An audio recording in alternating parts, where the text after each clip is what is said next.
Okay, it's September 5th, 2023, and Rode Microphones has come out with another video I feel that I need to debunk. And, many people are unsubscribing to me. I'm not the problem. Or I should say, before you unsubscribe, you have to ask yourself, do you understand who is right? It's right and there's a wrong, okay? And if I'm wrong, you should definitely unsubscribe to me. But don't unsubscribe to me if you just because you don't like what I have to say, right? I don't think that's fair, right? Either I'm right or they're right. Okay, so on to the debunking. So, we've all been there. You get back from a whole day shoot, sit down to edit, pull your audio in, and your talent got all excited, yelled, and your audio's clipped. Right. I mean, yes. Yes. I mean, it's not a big problem, really, I would say that, my talent is somebody spoke too loud in the audio clip. Yes, I've experienced it. Is it a big problem? No. But yes, that is absolutely true. That I think all of us have had that problem. Setting your game perfectly to avoid this situation can be a pain, especially in situations where you don't have control over all the variables.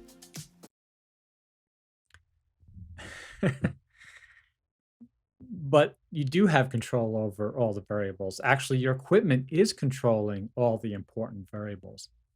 I think a big misconception I had for a long time, and again, I want to say that all this stuff, it's difficult for me to learn. So I feel everybody's pain who's watching this, who's like, like you're making me feel stupid.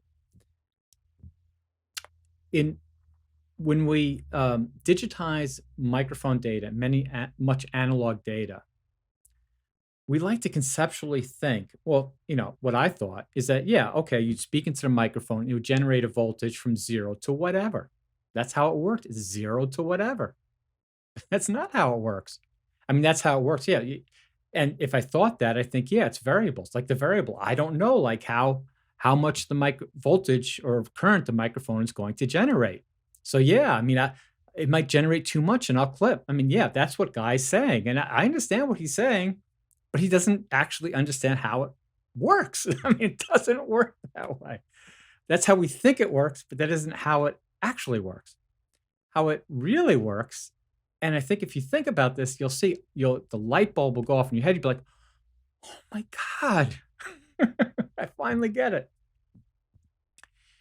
Audio works from a set maximum voltage down to no voltage. It works from the maximum down to the minimum. It does not work from a minimum up to an unknown maximum. Again, it works from a known maximum to a minimum. So when you speak into a microphone, even a dynamic microphone where your sound pressure is generating the very small current from the diaphragm moving a coil through a magnet, whatever, is generating that current.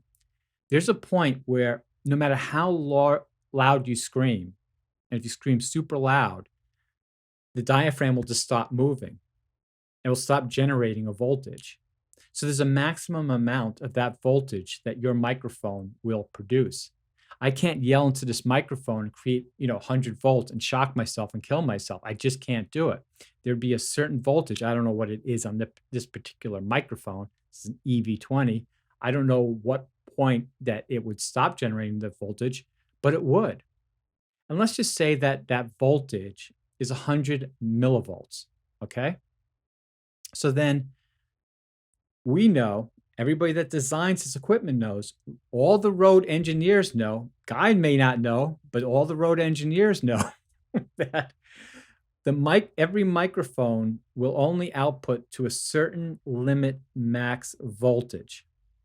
So let's just say it's 100 millivolts. So, but 100 millivolts isn't useful and it's not powerful enough to write energy or write memory or do anything interesting like that. So what the engineers will do is they create a preamplifier. A preamplifier, reason it's called pre is that even before you can do any amplification, like anything useful, you need to get that signal up to a place that you can use. So they will scale that 100 millivolts, let's say to 1 volt.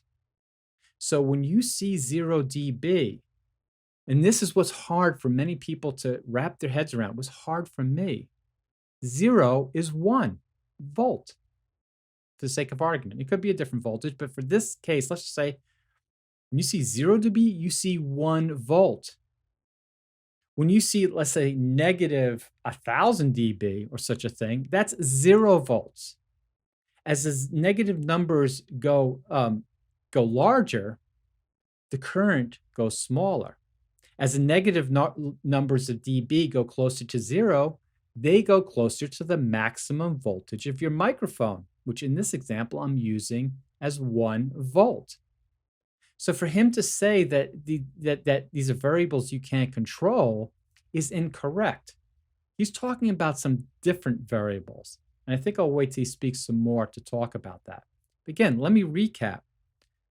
We measure sound by measuring down from the maximum voltage that our microphone is either generating or preamping to, down to 0. We don't measure from the minimum up to a variable max. There is no variable max. The max is the one thing that we know for sure. With this little guy though, you don't ever have to worry about this ever again, because it can record onboard audio in 32-bit float. This means you can just attach it to your talent and hit record without worrying about setting your gain perfectly beforehand. But let's break down how this works. 32-bit float is a really useful audio format as it captures the full dynamic range of the microphone. This gives you a lot more flexibility.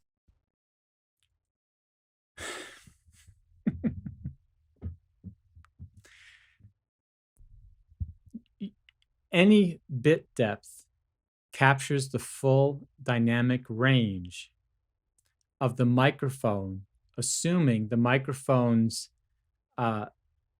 resolution between 0 and 1 volt is within that as long as the microphone can resolve to that resolution. You can make something 8-bit, 16-bit, 24-bit, whatever bits you want.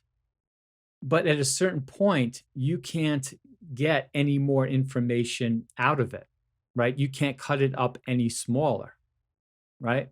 So if I'm feeding you some cake, right? There's a point at which I can't take a little piece of cake and you could even put it in your mouth. You could even see it, right? You agree with that. Everything in physical phenomenon, there's a point at which, yeah, theoretically, we could make it smaller. We could give it a smaller number, but we can't actually physically pull it. So as I said, the microphone, we know for sure the maximum voltage is going to be 1 volt. So now the question is, how many times do you want to divide up from 0 volts to 1 volt? In 24-bit recording, we can divide those little increments, those shades of color, I should say, those levels of loudness, I'm using the words loosely, 16.7 million times. I think it's like 16,777,265, whatever, right? That's the maximum number you can fit in a 24-bit variable. 1 to the 7.7 million number, right?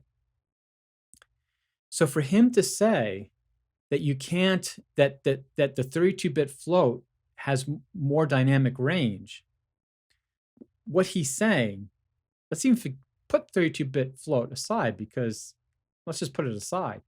Let's just talk about 24-bit. Does your microphone, can you split up your voltages between 0 and 16 million and hear the difference if let's say you did it at 8-bit, which is 256 differences? Most likely you can't. When we're listening to him right now, I mean, I just can't do this quickly, but I'm pretty sure if you took the audio from what you're listening to with him, it would basically say that you only need 6 bits, let's call it 8 bits, 8 bits of data to represent what he just said. Now, obviously, the microphone, can resolve more than 8 bits, but in the end of the day, we're only listening to 8 bits. And so if he had recorded it perfectly, like if he had set his data space to match the 0 to 1 volt into 256 increments, if he did it perfectly, then you would hear no difference between that and the 24-bit recording with 16 million gradations of sound, right? So it's just false for him to say that. And but the bigger thing is that, from my understanding, analog to digital converters cannot resolve beyond 16 bits of data space. And I forget what that is, probably like 64,000, something like that. So if the microphone, if you start resolving beyond 64,000 levels between 0 and 1, and you don't get any more information, it doesn't sound any different, then what's the point, right? So he just does not understand the basics of data, like how it works, like how analog moves into data, and how the resolution of how dynamic range is two components. It's one, the min and the max. So like in 16-bit, the min is 0. I'm sorry, 24-bit, the min is 0, and the max is 16.7 million. And in 16-bit, I think it's 0 and 64,000. And in 8-bit, it's 0 and 256, right? But the other component of dynamic range, those are just ranges. He keeps talking about dynamic range as a range, not the dynamic part. The dynamic part is the amount of resolution in between, right? So the dynamic part is, do you have 256 gradations of sound? Do you have 65,000? Do you have 16.7 million, right? And he doesn't even understand. I can't even approach the 32-bit because he has like zero understanding of that. But even put all the float side aside, what he's saying is incorrect about how analog microphone voltages get digitized from the beginning. So anyway, let's continue on. If it's a long recording, you can actually scrub through it quickly using this little bar at the top. Taking a look at the waveform, it does look like I have a few moments where the audio suddenly got loud and may have clipped. Let's just take a quick listen. Hi guys, and welcome to the channel. Yeah, it's definitely clipping around there. There are two different ways you can fix this. The first is to export it from Road Central as a 24-bit file. Just select Custom from the dropdown and then 24-bit from the bit depth field. This is going to normalize the audio for you when it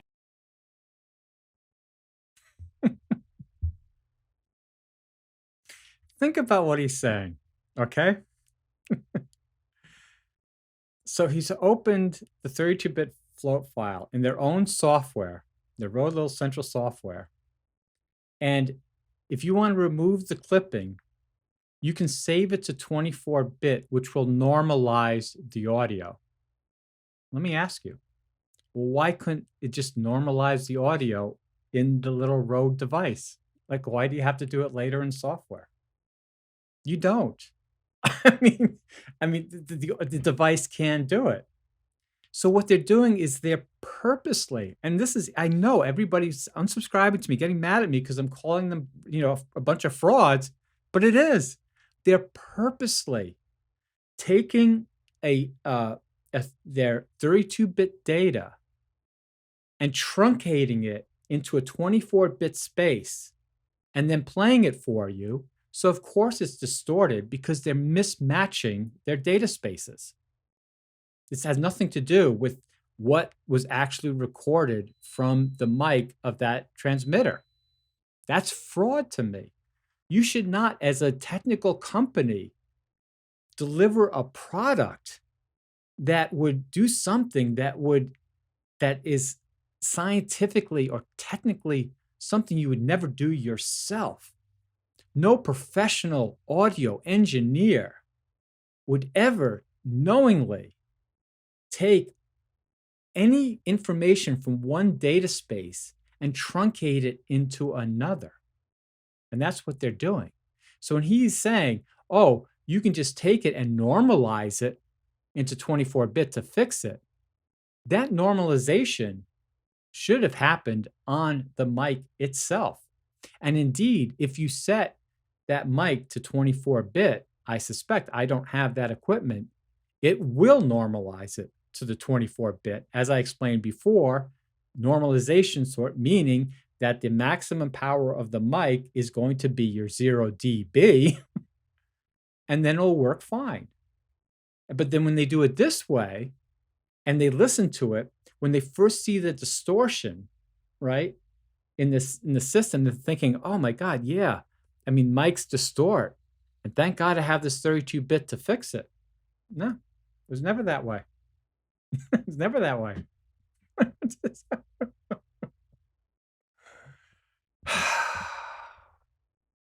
Don't you wanna know the truth? Do you think does it help you to believe this stuff? I'm very upset so many people are unsubscribing to me. I'm trying to help you understand how your equipment works so you can be successful in what you want to film or what you want to record.